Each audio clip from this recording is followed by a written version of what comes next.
You got your jacket. Excuse me. I had to maintain a level of professionalism after you swore in one of the recent podcasts. So What did I say? we were talking about Tim Tams very passionately. Yeah, fair. Actually, speaking of, I brought you your favourite snacks for you. Did you? Double coat. Double coat. And they're all wonky, just like you like. I don't know if I'd have double coat. I think it's like just too joking. much. Oh, that's very nice of you to bring me a slice. They also might have just been in the cupboard here. Oh, really? Yeah. Were they expired? They just smell And I brought snacks. Yeah, I brought content. Okay. Can't talk about snacks the whole time. Why not? Give the people what they want.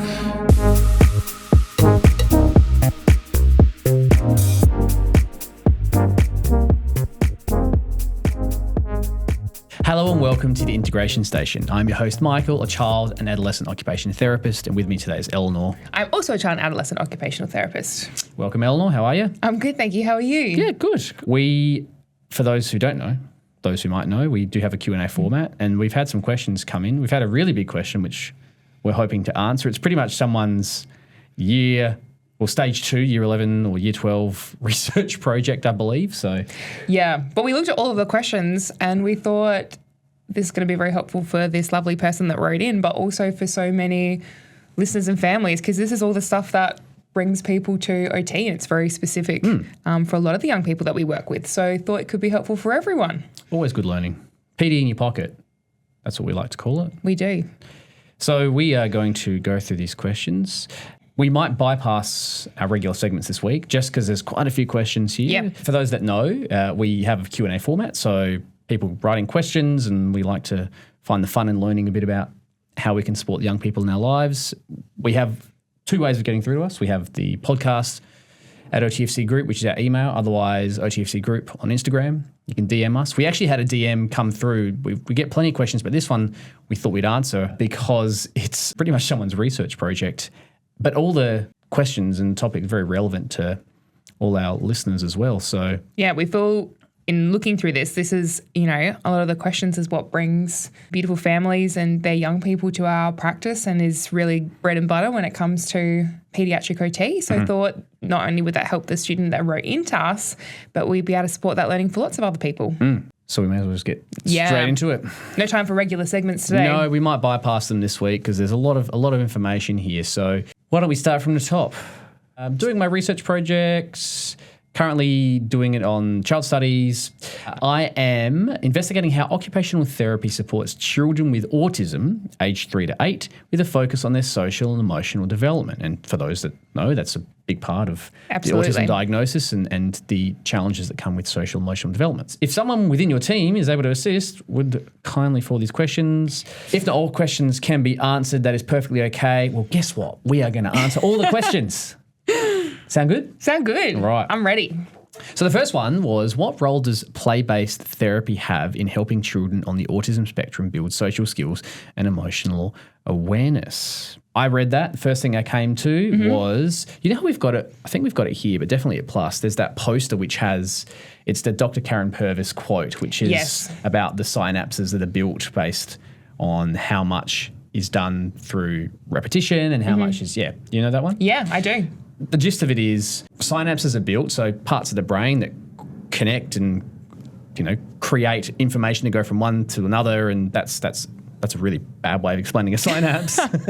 But it's You want to give it another go? We get neurological impulses and connection. It's like a PowerPoint going into another socket, and just connection. That information gets passed through from one synapse to another, right? And so they are built in the brain over time. And what we understand about neuroscience is that neurogenesis occurs through child development. What's the purpose of those pathways and that connection?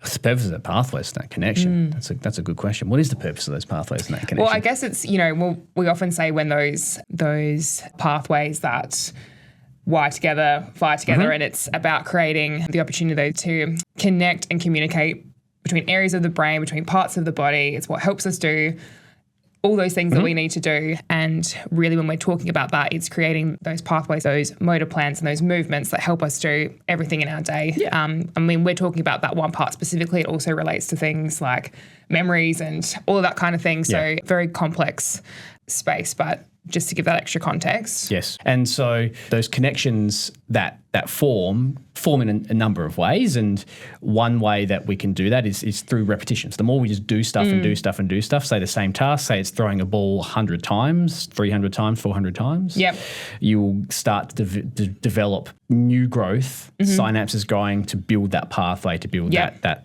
ability to do that Firing task. and wiring, Correct.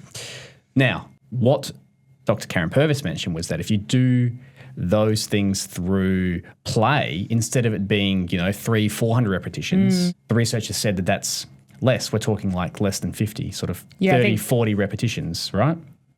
I think her quote even is 10 to 20. 10 to 20? Yeah, I even think less. so for play with young people. And I think it just shows the capacity of a young person to learn and adapt and to cement things in different ways. I think, for us as adults, if we're learning something new, it can take a lot longer for those things to wire together. But young people through play, given that it's such a meaningful way for them to learn and explore and work out how their body moves, work out how they're engaging with the world around them, that can happen very quickly, which is very cool.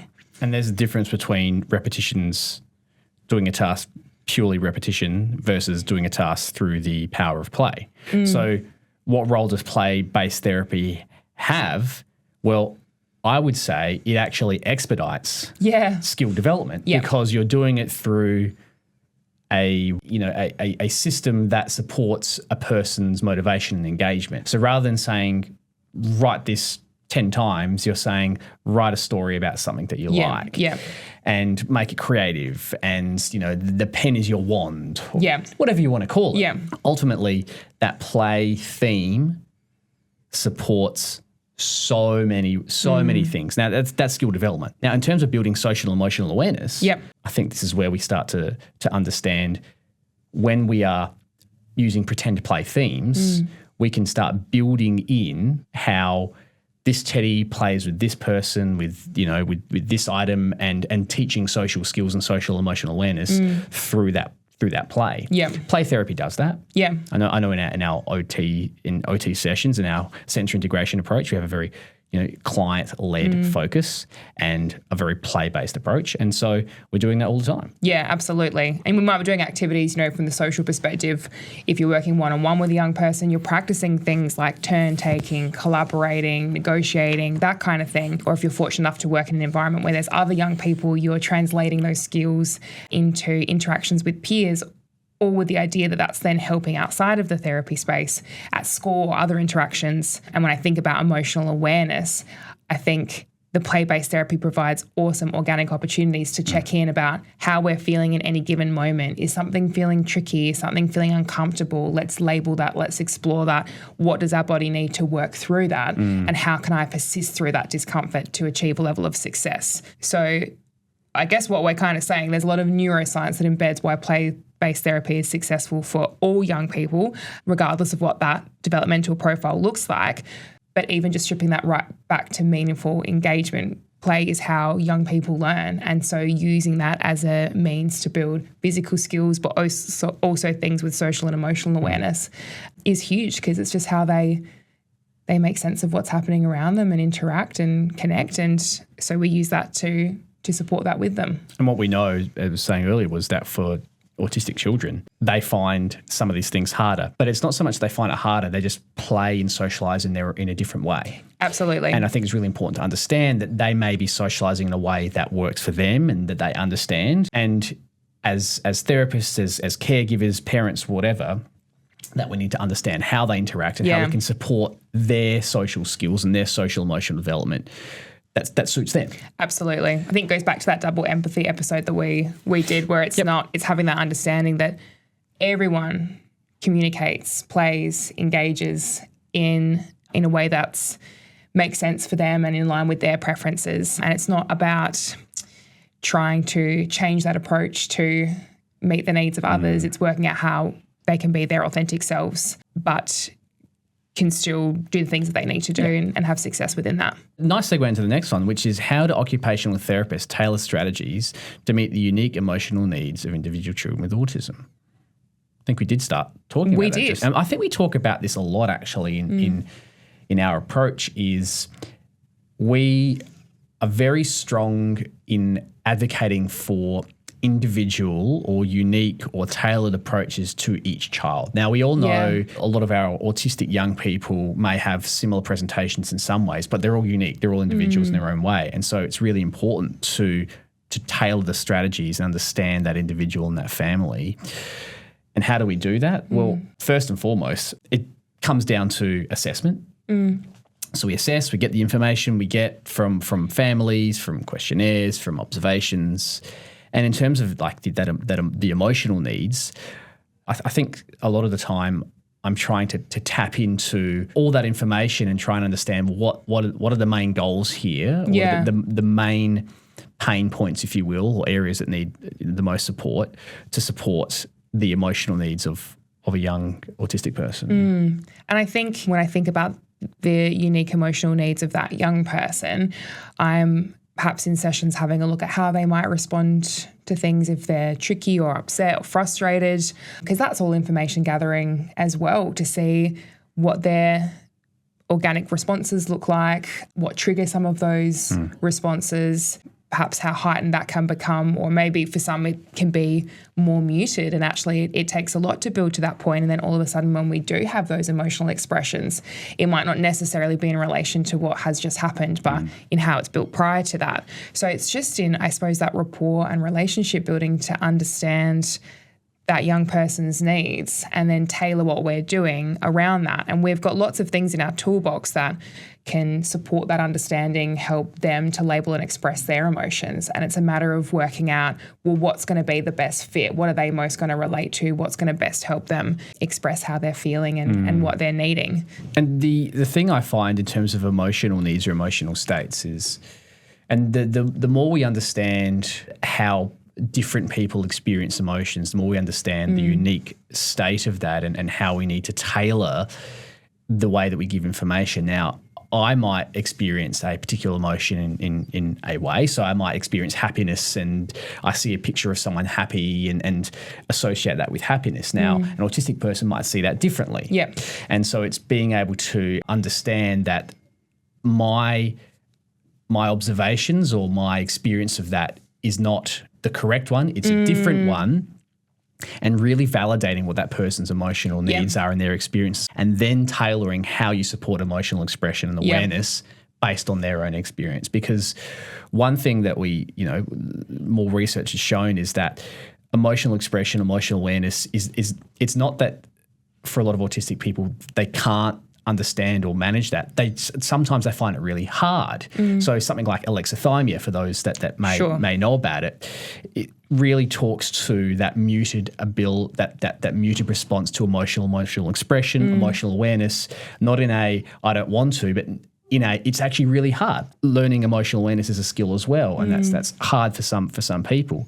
So being able to work through that and being able to develop, to work on strategies of how to express comes down to how does that person experience emotions? Because I could, as I said, I could say, well, this is what I think, and they go, well, that's not my reality. No. So I'm actually just preaching about something that's not gonna stick. Yeah, absolutely. And I think it's not about being, well, this is typical expressions of happiness, anger, sadness, all of that kind of thing. It's the understanding that for every person, their emotional experiences are correct and valid. That's a terminology that I'd heard in a Yellow Ladybugs conference, which was awesome. Yeah. And I just think having that understanding to approach any person and seeing their responses, whatever that looks like for them, and honouring that how they're feeling is unique to them and they are allowed to feel that way. And so it's actually not about correcting or labeling it in a different way or encouraging them to feel differently. It's honouring, well, what does that look like in that moment and what do they need? And I think having that understanding and that lens then helps you tailor what you're doing for that individual person. And I think the person who wrote the questions in that age 3 to 8, that's such a key part of understanding and building that social emotional development. And I'd say, to be honest, a neuronormative, neurotypical child or an autistic child, like 3, 4, 5, like regardless, learning emotions, understanding is really hard. Yeah. Like you're getting so much Such a information. key point, isn't it? It is. Yeah. And so I think, some of these things we're talking about, yes, they're specific for individuals, autistic individuals, but at the same time for any child. It's really important understanding how that person experiences and understands emotions and being bespoke or specific for that individual. Yeah, for sure. So I think to make sure we're answering that, to understand those unique emotional needs, it's getting to know that person and how they express that, and also recognizing that they can feel whatever they need to about any situation. It's just about building up their toolbox then so they can express that in a way that they intend and manage that as they need to. And I think something I will label too with working through some of these questions, you might hear when we're responding to these, we're choosing to use a person first language to say autistic young person. And that has, when we're thinking about that neuroaffirming language and some of what the autistic community has provided in terms of feedback to inform things like the autism strategy, this has been something that's been labelled as a preference. Yep. How we're labelling that might not necessarily meet all people's needs. And at the end of the day, it's that individual's preference about how they would like to discuss that. But when we reframe that, that's where that has come from. Whereas I can appreciate going through some of these questions, the choice has been more around the identity first language. So we're just reframing that a little bit in line with what the feedback has been for us, but knowing that can look different for different people. Yeah. So if you just scroll through our back catalogue, there's some episodes in March around the Neurodiversity Month. You'll find some more information about that in there. Yeah. What are some key challenges you face in supporting social development in children within this age group? Talked a little bit about that in the last one. And I think for me, the first one is challenges being, two challenges here. One being maybe an autistic's ability to identify how they perceive emotions and particularly young age, 3 to 8, like they're still trying to develop those skills and understand that. But then also the other side, which is a person, maybe it's a teacher, a parent, a therapist, trying to teach that person emotional understanding or social emotional development in the way that they think is the right way, in inverted commas, or the way that they know to teach that. And I think those two can be really hard. And I guess, you mentioned it before, it comes back to that double empathy model of understanding that one person's perspective versus an autistic or neurodivergent's perspective they're two different realities and we got to meet halfway. So that's one key challenge I can see straight away. And I think with this age group, that 3 to 8, there is a lot of things that start to come through here that are very key around social development. Perhaps we're starting at childcare or kindergarten or school, where we have the opportunity to engage with a lot of young people our age. And I think some of those social differences can come through in those settings. And so trying to understand when we're thinking about honouring both perspectives, well, what does that look like for them? Are there some things that are trickier? Are there things that are impacting on how they engage in those settings, and understanding what those needs are so that we can perhaps support some activities and things like that that facilitate that in sessions. I think that, and if I can I'm jumping ahead to the next question. So in your experience, what are the most common social emotional challenges faced by children with autism in early childhood? Kind of ties into that question before. Yeah, I think so. And if I answer both of them together, I definitely say that the most common ones are just confusion around the situation and needing guidance and being able to problem solve how to manage the situation, whether it comes down to this person said this and I don't know how to react, or I'm feeling really frustrated by this, I need someone to help me co-regulate. That social emotional development, again, for not just for autistic children, but for all children is really hard in that age range. And so the most common challenges, or the biggest barriers or challenges to that, I think come down to having difficulties in being able to get your point across, or being able to teach someone a way to understand their own emotions, or a way to feel comfortable in their own emotions. So, for a lot of young people, they're trying to build this sense of self. And a lot of it comes down to, what does that person think of me? And I think this starts at, sometimes even before the age of 3. This stuff, and the more we know about the first 5 years of child development, child mental health starts at such a young age. And I think we miss how often kids before the age of 5 are experiencing significant challenges with their identity and mental health, just based on their, the things around them. I can think of my own son's experience of when he first started his ELC and how hard that was for him. Yeah. And it took a few months for him to feel even okay to go, let alone feeling comfortable. Yeah. For a lot of these autistic children, that's their reality for a long period of time, not just for a few months. Like, that happens throughout their time in an early learning centre and even in early primary school. And I wouldn't say it's necessarily the fault it's not anyone's fault. It's just understanding that person's needs and understanding how, as a team around that child, whether it's teachers, whether it's health professionals, we can really get into that person's world and support them where they're at. Yeah. Speaking to what you referenced just before, do you feel like it was just time for everyone to get to know each other better, for your son to become more familiar with the space, for the educators to be more familiar with his needs, so that things could shift over time? Like, were there some things in particular that you can think of that really started to shift that? Yeah, I think time is pretty important. But at the same time, I'll use time again, but at the same time, it's also investing the time to understand that child, you know. And I think for a lot of these, and it comes back to that earlier question about how do OTs tailor strategies to meet unique emotional needs. The most important thing is getting to truly understand that child. Now, the space that they're in sometimes can't change heaps. I know. Right? And that's where it gets really tricky. Yeah. But if you understand that child enough, then what you can do is validate and go, look, I get this is not quite happening here, or I get that's hard, or I get you need extra support. Here's how I can help. This is what we can do. And so, in answering the question about the challenges of the barriers, I think sometimes just the world that we're in, the environment that these young people are in is often quite challenging. I think so. And I think, I guess we're responding to that.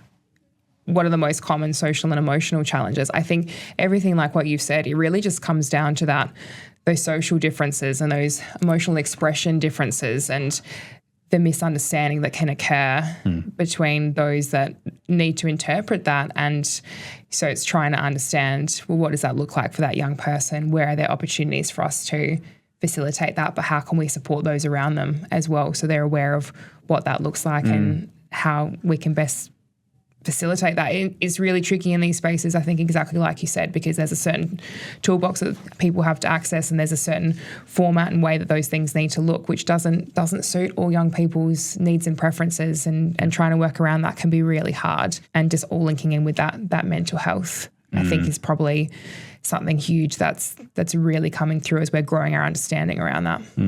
One thing I'd say, like, if I'm thinking more, I guess, generic, is that I do hear a lot of feedback that a lot of the children that age range, autistic children that age range can take things quite literally. And so that becomes a pain point of, well, that person doesn't like me, or they said this and I interpret it in this way. Yes. And that can be a challenge. Yeah, misinterpretation. Misinterpretation, Yeah. absolutely. And it doesn't just happen with peers, it happens with adults as well. So, that's just another thing I'm thinking that can come up quite often. But as I said, if you understand that child and spend enough time understanding maybe that's how they're interpreting things, then you can certainly scaffold and work your way through that. For sure. And I think if we're going down into that next question about how occupational therapy specifically targets these difficulties for young people aged 3 to 8, I think it goes back to the podcast that you did, the occupational therapy one-on-one, where, an occupational therapist really becomes involved in any person's life if there's something that's impacting their ability to do the things that they need to in their day. And for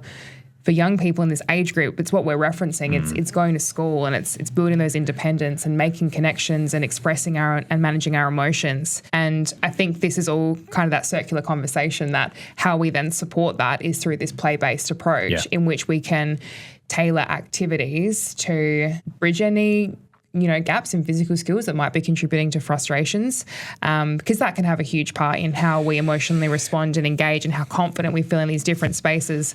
But then really we're looking to introduce tools and strategies for young people to connect with their experiences and to communicate in different ways that still honour their needs. And so it's really just having identified perhaps what is trickier for them, how can we tailor our sessions to address some of those aspects. And I did, your point, it just made me think we have not necessarily focused on or talked too much about the impact of a person's physical skills on their social emotional development, because you go, okay, well, they're separate things. Well, not really, because particularly at this age, 3 to 8, children are learning through play and they're playing with their peers. A lot of the play is active and it's your busy play, whether it's playground and friendships form from I'm playing with that child on the playground and I can climb up there and I can do that. Yeah. And for the kids we do the monkey bars together. Exactly. Yeah. And for the kids that maybe find that more challenging, and we do see a number of our young autistic children have a great deal of difficulty around some of these sensory motor areas. Not always the case. Some have fantastic physical skills, but that is certainly a contributing factor into, well, I can't engage in that play with those peers because I can't do what they're doing, therefore I'll go and do something else. Yeah, and absolutely. So that causes difficulties in social interaction and isolation. For sure. Or if I do give it a shot and it doesn't work out as I expect from a social perspective, but also maybe in terms of my physical involvement, then that can be quite anxiety provoking and heightening, and maybe we become frustrated in that moment when we're already having worked so hard to get there and to try and keep up. So I think, yes, that all goes hand in hand, and doesn't it? That's the other thing. Haven't even really talked too much about anxiety as a hallmark of autism as diagnosis as well. But that's almost a separate other topic of conversation. But I think that's always, the diagnosis of autism has that in the background as just part of it. It's like it's always there, that anxiety is just an ongoing thing. And I think, like we've spoken about in previous podcasts, when you're thinking perhaps about where those goal areas might lie in social and emotional areas and linking that in with an underlying anxiousness that can underpin that, it's understanding, well, this is what I'm seeing at the top level in terms of frustration or looking for control or any emotions that you might be seeing on the surface, then trying to understand, but what's happening underneath that's really contributing to that. And that's where we focus. It's not around we don't respond in that way and trying to give an alternate, because if we're not addressing what's happening underneath, the application of that is going to sit very differently, and it's about trying to shift that part to then shift what things look like at the top. And I guess that's pretty much that question there about what role does sensory processing difficulties play in emotional social behaviours? How does OT address them? Yep. It's exactly that. It's understanding you're seeing the tip of the iceberg. Yep. And there are a whole range of sensory processing challenges, emotional challenges, a whole range of things underneath the surface that are there that we need to, dive down and see, unpack.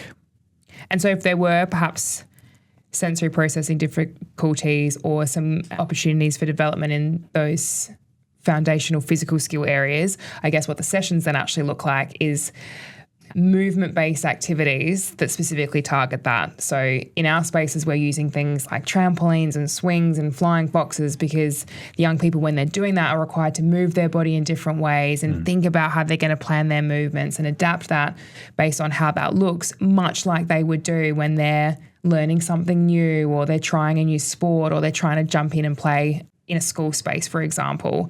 So the whole point is that the activities that we're doing target those physical skills to then support them to generalize that in other spaces. So the games might look a little bit different, or maybe we are doing really specific, a young person wants to join in with soccer at recess and lunch, but they're finding that really tough. So let's practice that in our OT sessions. Role play that, how to initiate the play, feelings around winning and losing and all of that kind of stuff. But then you'd also be doing things around that focus on that hand-eye coordination and moving through space and using both sides of the body, because they're the foundational skills that underpin that. So yes, specific skill teaching, but also building the foundations to then facilitate them. And then again, that just answers the question about how OTs can improve a child's ability to form relationships with peers and adults. Yeah. Through building those skills. And I I look at social emotional development in the same way I think I mentioned before as something like riding a bike. It's a skill. Yeah, so, it is. I say this to parents all the time in assessments. Someone might come to me and say, they're really good at sports and they're really physically active, but they struggle to find friends, or they find it hard to have relationships with their siblings. And then they go, well, how much practice are we doing there? Yeah. And like, maybe not as much as going out and kicking the football. Yeah. I'm like, okay, well, they've obviously got really good at sports. One, because it's motivating. Yeah. But two, because they've had a lot of practice at it. Yeah. If they haven't had as much practice with social emotional development, So true. then how are you going to get better at it? Yeah. And maybe it does involve a little bit of scaffolding at the start. We want to be involved in play with that young person. Well, but how do I take the first step to even ask them to join in or ask them to play with me? So practicing that stuff, but it's not about you should say this. It's, well, how could that look? Yeah. What could we do? Should we do it together? And being really supportive in that way. And the little wins are so important in this, because I Yeah. think sometimes these things are so huge. And, you got 3 to 8 as an age range, and we're talking about early childhood, kindy, primary school, like reception year 1, year 2, like that period there. Kids, like I've seen receptions just wander around schoolyards at lunch and recess not knowing how to play. know. And these are neurotypical children, Yeah. because it's a new environment. Like I don't have the skills. I don't know what to do. It's really hard seeing that. Yeah, and I then haven't found my people yet. Yeah. I haven't formed those deeper connections. It's still very new still. Yeah. So all those things being factored in, you then start thinking, okay, well then how do I build that person's capacity to have more success? And you have to have those little wins to go, well, you did play with that one person today, or you did ask, and if they said no, then okay, they said no, but you actually asked. Yeah. And one time they might say yes. Yeah. And I think that can be really, really hard at times, but at the same time it's building that confidence and building that ability to see that these ways of engaging, you can have success, or you will see success. The more you try it, the more that things can change. Yeah, for sure. And building that person's capacity, even at that really young age, building that person's confidence in themselves to go, I see you've tried really hard to engage there, or, I know how you're trying to engage, and you might have a big emotion and that can happen, but you're working hard to try and maintain those connections. You're working hard to try and maintain your emotions in that space. So I think that probably leads into this next question a little bit around what tools and assessments and methods we might regularly use to track some of this emotional and social development. So it's not just monitoring those little wins, like you said, which is so important, but how do we track that progress over time? What do you use? I often find myself saying to families that we don't necessarily have in our space something within that social, emotional areas that provide that same standardized assessment information that we would say for other things like the physical skill development. And I think it becomes sometimes a little bit more anecdotal. It's what we're observing. Or maybe you'll see in certain responses, perhaps when we first started school, we were seeing lots of those really wobbly moments either at school or at home. But you see as we build those capacities and that ability to understand how we're feeling, we see a reduction in the things that initially linked in with some of those differences or areas of need. So sometimes it's not as simple as, well, this is the assessment we did at the start. This is then where we're tracking towards. There are certainly measures that we might use, like a sensory processing measure, which looks at... It's got some social components. Yeah, it does. It does. Or even something like Vineland, which has socialization as a general domain within that. But once again, these things are based off of, they're more questionnaires in relation to someone's experience. So it could quantify what you're observing. But I do find sometimes it's the observational data that gives the best indication. What about you? Yeah, look, I was going to say the Vineland as well. I mean, the Vineland is an assessment similar to something called the ABAS, and these ones are adaptive behaviour assessments. So they're looking at social, they're looking at daily living, they're looking at a whole range of a person's skills, daily skills. And so it has, one component of it, and communication and socialisation being a part of that. But you're right. I think sometimes those questionnaires give you a snapshot, and they're great for tracking and seeing if there has been change. The sensory processing measure, the social component, you can track that and see how that's going over time. But like our sessions, we have thorough sensory integration assessments, but the progress or the change that we see yes, it comes from review assessments after a period of time, but it's that each week, are we seeing change, anecdotal change? Is there functional change? That's what I'm looking for. And I'd say less about assessments for tracking this and more about maybe methods or tools. So often using things like social stories to build stuff. For sure. You know, engine charts to understand how our engine's running, zones of regulation to build that social and emotional capacity. And these are all things done by OTs as well. Yeah, yeah. They're very OT specific. And even now, our understanding of interoception and how what we're feeling internally in our internal sense, you know, relates to how we're feeling. Yeah. So what our body is telling us, the organs, the heart, lungs, how that relates to what we're actually feeling about what's going on, that's a really key part as well. So building up that capacity. And I think even at such a young age, like people go, oh, interoception at 3-4 years of age, like well, absolutely. Yeah. How do you get a child to understand that they need to go to the toilet? They have to pick up on those cues. They do. Right? So in terms of tools or methods, that's what I'm using. Yeah. Trying to use that really more. And then what you're doing there is you're building a toolkit. Yeah. So yes, there's pre and post, but in that meantime, you need something in the meantime for that person to be able to have the skills, and particularly for parents to have the skills. So I use that a fair bit. And I think a young person, you know, especially in, well, I guess this can occur at any of these age ranges within this 3 to 8 space, but, you know, perhaps the communication and language to express a lot of the things that we're describing is still developing. So those opportunities to model and scaffold and demonstrate can be super helpful. And that initially starts with kind of labeling how you might be feeling in any given moment, you know, to be able to say those things out loud and externalize some of your internal processes, but then helping that young person too to go, oh, I can see your fists are clenched, and by the way your body's moving, it looks like perhaps you might be feeling angry, you know, and helping to label that for them so they can start to build some of that language, and then looking at those next steps about, well, if my body's feeling like this, what's it trying to tell me? What do I need? What can I be doing differently? And there are also lots of great frameworks, you know, something like the Superflex lessons, which go through a lot around flexible thinking and different social responses and expected and unexpected interactions. So things like that can be a bit of a framework that you might use in sessions, but then trying to pair that with organic opportunities. So yes, we might be talking about that rock brain, but something happens in a session and it's like, oh, how could we use that flex brain differently to come up with a different answer to this or to workshop this and create a different plan. So I think there's lots of great things like that and resources which can facilitate theoretical conversations, but then you're trying to apply that in your sessions in the moment so they can learn how to apply that. Because how often do we hear that we can sit and talk about things and have really awesome responses and it seems that's quite clear, but then applying it in the moment is really tough to access that, because when we're heightened, tapping into that problem solving part of the brain is really tricky. So the more we can talk about it but practice it, that's going to help to cement some of those things too. Yeah, and modelling, as you said, it's completely slipped my mind, but yeah, you're very, very right there. That's probably the one thing I'd say is almost the most important aspect of this.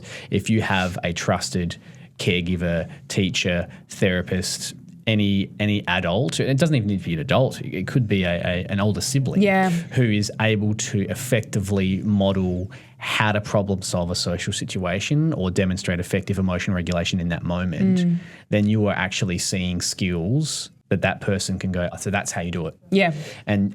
And what we know is that is the best way to teach someone a new skill. If I think back to something like, video modeling, you record someone doing something to teach them a skill. So you actually, say they're riding a bike or something and you want them to retain that, you film them riding the bike and you go back and have a look at it and you can see it and you can see it. Same with emotional or social interaction. Yeah, for sure. If they feel as though that person that they're seeing is someone they trust and someone who's doing a pretty good job, then they're going to go, oh, that's how you do it. Yeah. And hopefully some of these things that we've referenced links into the final question that we've got here about any insights, experiences or resources that we could share to support this lovely student's understanding, but anybody who's looking to unpack that further. So hopefully there's a few tools in there to help with that. And just experience-wise, I think, you could list a range of clients or a range of situations. So I said, even with my own family and how much I notice the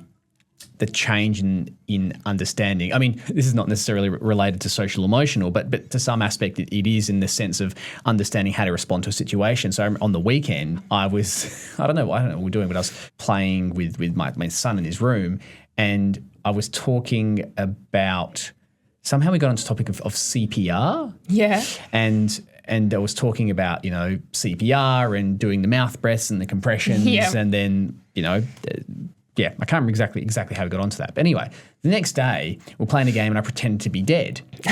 And what he did was he came up and turned my head and tried to blow my mouth and was pushing on my chest. And my wife's coming and going, "What's going on here?" And he's like, "Oh, I'm trying to get Dad back to life." Oh my gosh. And then he walked off and she's like, "How does he know CPR?" I'm like, "Oh, well, I think actually yesterday we were talking about it, and just in passing, and we, mentioned this about CPR and blah, blah, blah." And in my mind, I'm like, he's not going to retain that. Yeah. Not only did he retain it, he put it in the right context. Which is amazing. And it just makes me think back.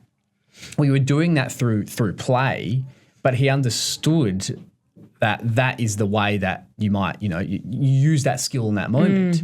And yeah, I mean, not necessarily social emotional, but it's really important that if you highlights the concept though, right? Yeah, it highlights the concept. If you teach something and you teach it in the right way, and you provide that time with that young person, they can retain that information. They retain a lot more than we give them credit for. So yeah. And I think and there are some great resources, I think, to support that understanding further too. And I think, like you were saying, it just finding something that is meaningful for that young person can really facilitate their understanding. And there are some great resources to support that. There's this awesome video online. You can access it via YouTube. Amazing Things Happen, which talk a lot about neurodivergent brains and how everyone's wired differently and the understanding around that. So that's a really cool thing. And I think referencing something like that to contextualize a lot of the things that we've spoken about can be really helpful.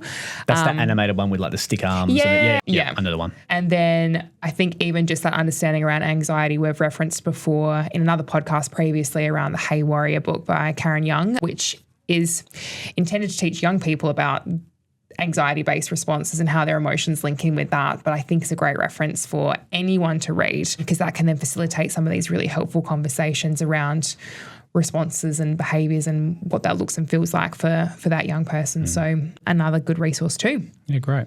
Well, a lot of answers in there. It was probably a slightly longer episode, but there were... This is what, I think these are such insightful questions, and this is what, for a lot of families who are referred for OT, they're coming because they're looking for support in some of those social and emotional areas. And I think very fairly might have questions around, but I don't understand how what you do is going to help me with these key areas. How does playing and addressing these things support me in the areas that I've come for help with? And hopefully that provides a bit of context. Hopefully so. And again, if you're a student and you have questions and you want your research project done, please send them through Podcast OTFC Group. Or if you're not a student and you're not doing a research project and you want your questions answered, where can they send those to? Also to Podcast at OTFC Group. Otherwise, our Instagram, OTFC Group, is another place. And we will, as we've done today, try and go through that as much as we can and answer as much as we can, and hopefully some good listening for you as well. Thanks, Michael. No worries. Thanks, Eleanor. We'll see you next time.